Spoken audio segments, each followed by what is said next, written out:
सूर्य सा प्रकाश फैला जग में उनका नाम, साधु संग की धारा में चमके श्री राम कृष्ण। श्री राम कृष्ण वचनामृत एपिसोड नंबर 16 क्रमशः विश्वास का बल, ईश्वर के प्रति विश्वास तथा महापातक। विश्वास और भक्ति चाहिए। विश्वास कितना बलवान है सुनो। किसी मनुष्य को लंका से समुद्र के पार जाना था। विभीषण ने कहा, इस वस्तु को कपड़े के छोर में बांध लो तो बिना किसी बाधा के पार हो जाओगे। जल के ऊपर से चलकर जा सकोगे, परंतु खोल कर न देखना। खोल कर देखोगे तो डूब जाओगे। वह मनुष्य आनंदपूर्वक समुद्र के ऊपर से चला जा रहा था। विश्वास की ऐसी शक्ति है। कुछ रास्ता पार कर वह सोचने लगा कि विभीषण ने ऐसा क्या बांध दिया जिसके बल से मैं पानी के ऊपर से चला जा रहा हूँ। यह सोचकर उसने गांठ खोली और देखा तो एक पत्ते पर केवल राम नाम लिखा था। तब वह मन ही मन कहने लगा, अरे बस यही है। जो ही यह सोचा कि डूब गया। यह कहावत प्रसिद्ध है कि राम नाम पर हनुमान का इतना विश्वास था कि विश्वास ही के बल से वे समुद्र लाग गए, परंतु स्वयं राम को सेतु बांधना पड़ा था। यदि उन पर विश्वास हो तो चाहे पाप करे और चाहे महापातक ही क्यों करे, महापातक ही करे, किंतु किसी से भय नहीं होता। यह कहकर श्री राम कृष्ण भक्त के भाव से मस्त होकर विश्वास का महात्म्य गा रहे हैं। भावार्थ, दुर्गा दुर्गा अगर जपूं मैं, जब मेरे निकलेंगे प्राण, देखूं कैसे नहीं तारती, कैसे हो करुणा की खान। नंबर 6, जीवन का उद्देश्य ईश्वर प्रेम, विश्वास और भक्ति। भक्ति से वे सहज ही में मिलते हैं, वे भाव के विषय हैं। यह कहते हुए श्री रामकृष्ण ने फिर भजन आरंभ किया।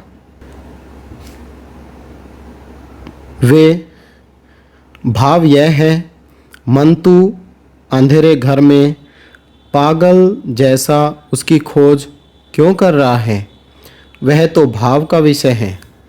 बिना भाव के अभाव द्वारा क्या कोई उसे पकड़ सकता है। पहले अपनी शक्ति द्वारा काम क्रोध आदि को अपने वश में करो। उसका दर्शन न तो षड दर्शनों ने पाया न निगमागम तंत्रों ने।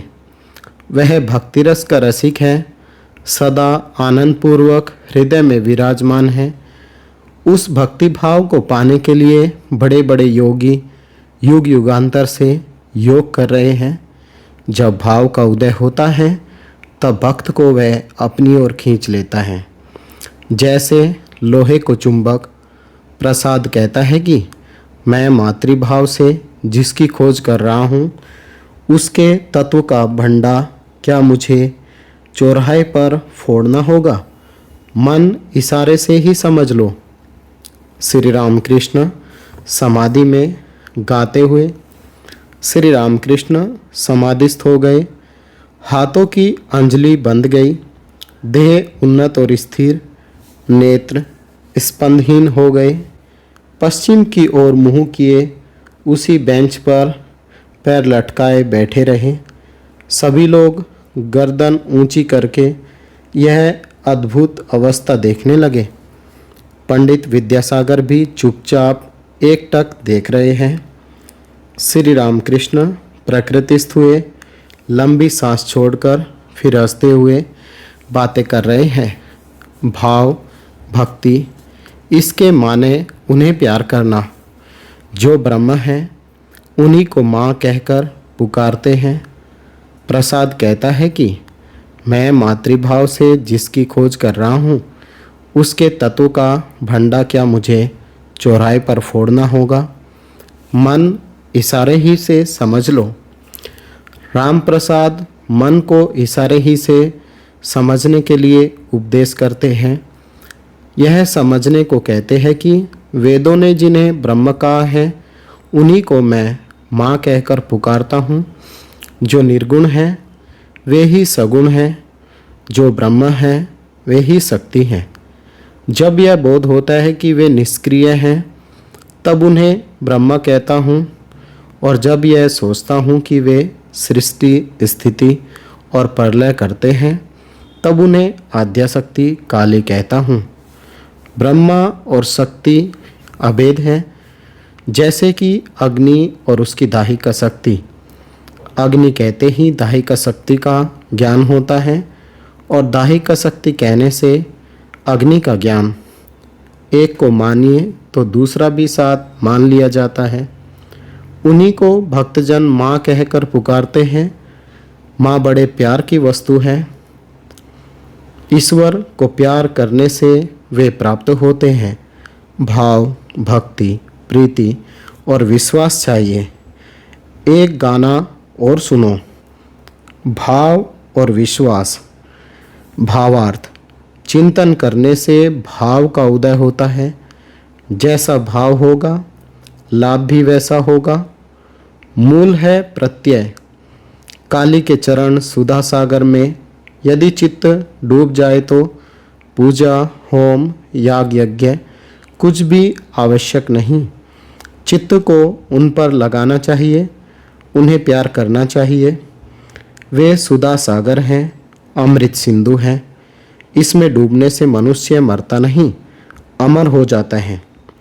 किसी किसी का यह विचार है कि ईश्वर को ज़्यादा पुकारने से मस्तिष्क बिगड़ जाता है, पर बात ऐसी नहीं। यह तो सुधा समुद्र है, अमृत सिंधु है। वेदों में इसे अमृत कहा है।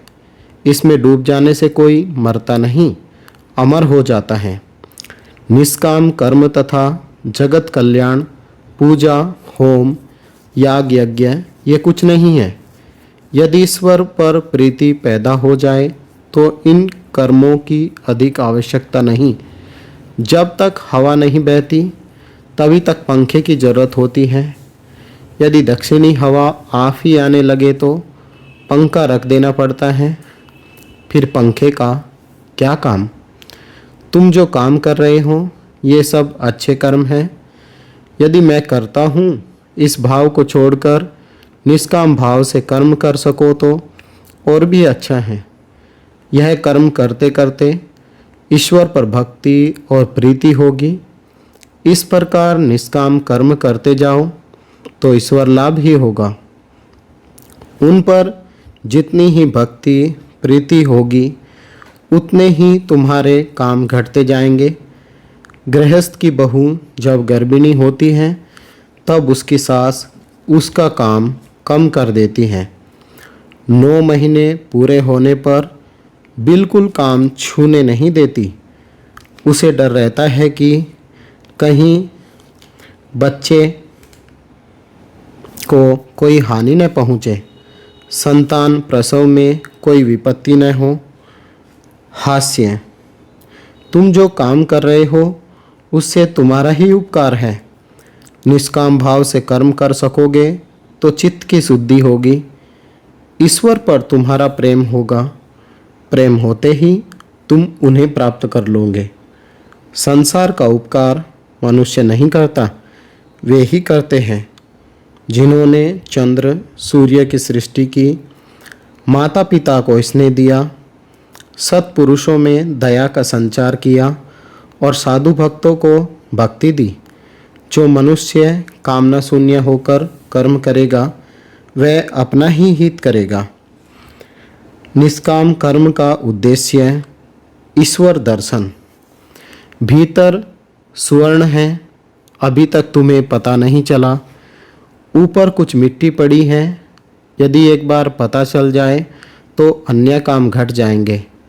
गृहस्थ की बहू के लड़का होने से वह लड़के ही को लेकर रहती हैं, उसी को उठाती बैठाती हैं। फिर उसकी सास उसे घर के काम में हाथ नहीं लगाने देती। सब हंसे। और भी आगे बढ़ो। लकड़हारा लकड़ी काटने गया था। ब्रह्मचारी ने कहा, आगे बढ़ जाओ। उसने आगे बढ़कर देखा तो चंदन के पेड़ थे।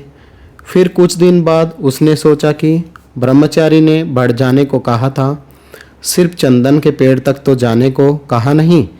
आगे चलकर देखा तो चांदी की खान थी। फिर कुछ दिन बीतने पर और आगे बढ़ा और देखा तो सोने की खान मिली। फिर क्रमशः हीरे की, मणियों की। वह सब लेकर वह मालामाल हो गया। निष्काम कर्म कर सकने से ईश्वर पर प्रेम होता है। क्रमशः उनकी कृपा से उन्हें लोग पाते भी हैं। ईश्वर के दर्शन होते हैं, उनसे बातचीत होती है। जैसा कि मैं तुमसे वार्तालाप कर रहा हूँ, सब निस्तब्ध है। आज का पाठ यहीं तक। ओम निरंजनम नित्यमनंतरूपम भक्तानुकंपाधृतविग्रहं वे ईशावतारं परमेशमीड्यं तं रामकृष्णं शिरसा नमामः। जय राम कृष्ण।